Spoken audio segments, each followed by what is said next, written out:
Լյուդվիգ եւ որդի ՍՊ-ն ավտոբուսներով սպասարկում է 2 երթուղի՝ 37 եւ առաջին համարի։ Նախկինում սպասարկել է 4 երթուղի, սակայն սնանկացման պատճառով 17 եւ 4 համարի երթուղիներն այլևս չեն գործում։ Ընկերության հիմնադիր Լյուդվիգ Պողոսյանը սրտնեղած պատմում է. 20 միլիոն դրամ պարտք է քաղաքապետարանին, 13 միլիոնից ավել հարկայինին, բանկերի պարտքերն էլ գերազանցում են 1 միլիոն ԱՄՆ դոլարը։ Այն իսկ ձեռք բերված 40-ից ավել ավտոբուսների կեսից ավելին հիմա անսարք վիճակում են։ Ձեռք բերելու համար ծախսել ենք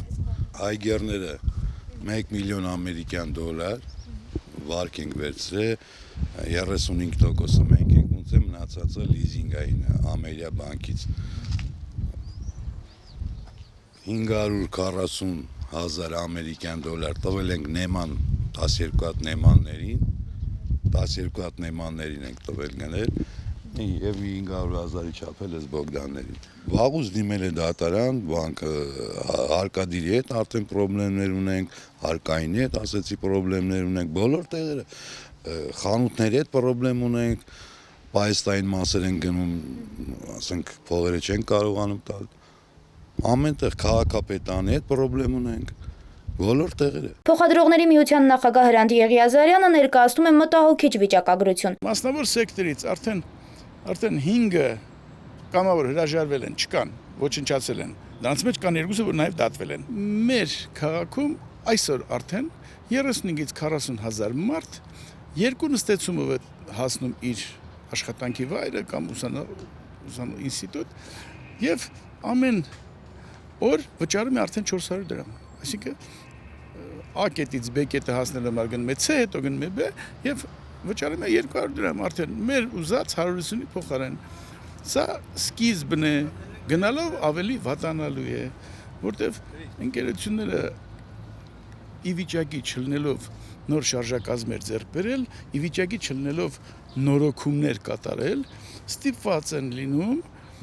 գործող մեքենաներից մեկը կանգնեցնել, մեքենայի պահեստամասերը բաժանել մյուս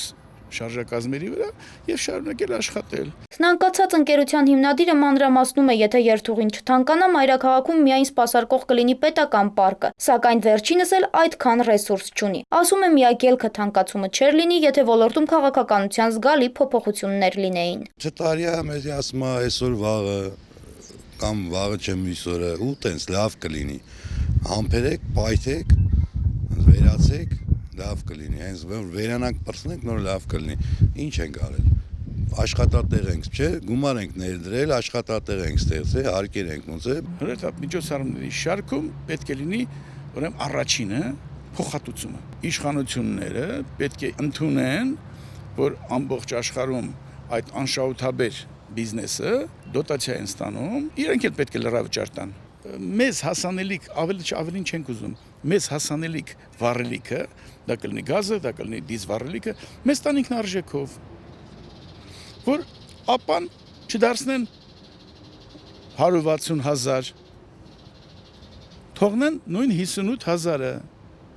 որ պահեստամասերը մեզ տան ինքնարժեքով, ընդհանրապես այդ բաժնից իրենք եկամուտ չունենան։ Մենք վնասով ենք աշխատում, իրենք էլ թող վնասով չաշխատեն, իրենք պարզապես թող եկամուտ չունենան դրանից։ Լյուդվիգ Պողոսյանի խոսքով մինչ լուծումներ են փնտրում, մյուս 2 երթուղիներն էլ կկորցնի։ Իր նման փաստի առաջ կկանգնեն շատերը, ուստի կառավարությունը եւ քաղաքապետարանը պիտի վերջապես հասկանա խնդրի կարեւորությունը։ Անի Գևորգյան, Սևակ Սողոմոնյան, Առաջին լրատվական։